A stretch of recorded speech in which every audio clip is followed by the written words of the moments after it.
أعوذ بالله من الشيطان الرجيم ശപിക്കപ്പെട്ട പിശാചിൽ നിന്ന് അല്ലാഹുവോട് ഞാൻ ശരണം തേടുന്നു.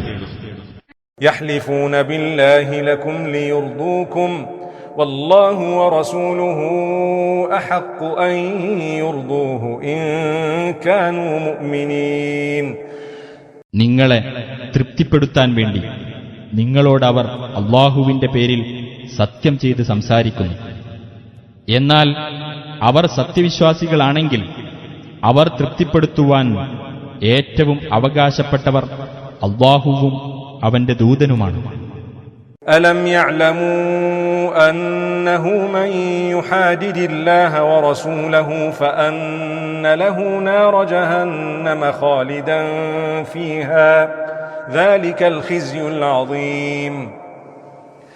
വല്ലവനും അല്ലാഹുവോടും അവന്റെ ദൂതനോടും എതിർത്ത് നിൽക്കുന്ന പക്ഷം അവന് നരകാഗ്നിയാണുണ്ടായിരിക്കുക എന്നും അവൻ അതിൽ നിത്യവാസിയായിരിക്കുമെന്നും അവർ മനസ്സിലാക്കിയിട്ടില്ലേ?